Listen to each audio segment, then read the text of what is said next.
இன்றைக்கி நம்ம காலிஃப்ளவர் 65 தான் செய்ய போகிறோம். அதுக்கு நம்ம ஒரு பெரிய சைஸ் காலிஃப்ளவர் எடுத்துக்கலாம்.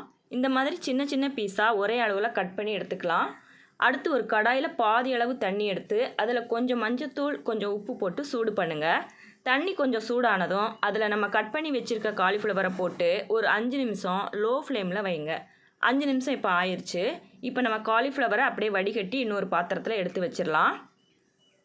இதை ஏன் நாம் இப்படி பண்ணுறோன்னா காலிஃப்ளவரை க்ளீன் பண்ணுறதுக்காகத்தான். ஏன்னா பெரும்பாலும் காலிஃப்ளவரில் புழுவெல்லாம் நிறையா இருக்கும். நம்ம இதை மாதிரி செய்கிறதுனால புழுவெல்லாம் செத்து மிதந்துடும். நம்ம க்ளீன் பண்ணி எடுத்துக்கலாம். இப்போ நம்ம மசாலா ரெடி பண்ணிடலாம். அதுக்கு ஒரு பாத்திரத்தில் 1.5 டீஸ்பூன் கடலை மாவு, 1.5 டீஸ்பூன் சோள மாவு எடுத்துக்கோங்க. சோள மாவு இல்லைன்னா நீங்கள் அரிசி மாவு இல்லை மைதா மாவு கூட எடுத்துக்கலாம். 1.5 டீஸ்பூன் மிளகாத்தூள் சேர்த்துக்கலாம்.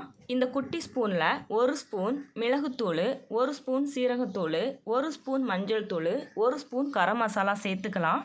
இஞ்சி பூண்டு நான் ஃபைன் பேஸ்ட்டாக அரைக்காமல் 1க்கு 2ஆக தட்டி 1.5 டீஸ்பூன் சேர்த்துருக்கேன். கொஞ்சமாக நறுக்கிய கொத்தமல்லி எல்லாம் சேர்த்துக்கலாம். நம்ம கொத்தமல்லி தழை சேர்த்துக்கலை அப்படின்னா ஒரு குட்டி டீஸ்பூனில் மல்லித்தூள் கொஞ்சம் சேர்த்துக்கலாம்.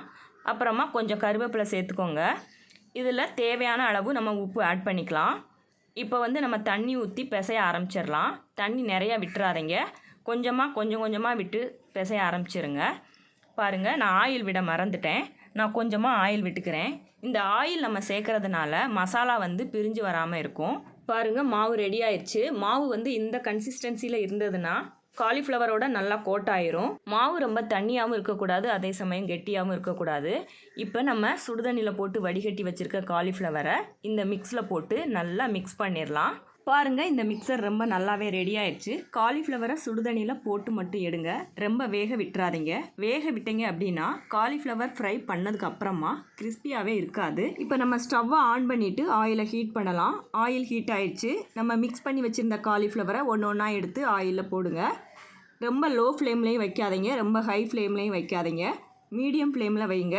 இதுவே பொரிக்கிறதுக்கு போதுமானதாக இருக்கும். ஏன்னா லோ ஃப்ளேமில் வச்சா எண்ணெய் ரொம்ப பிடிக்கும். ஹை ஃப்ளேமில் வச்சா வெளியில் வெந்துடும், உள்ளக்க வேகாது. நம்ம மீடியம் ஃப்ளேமில் வைக்கிறது சரியாக இருக்கும்.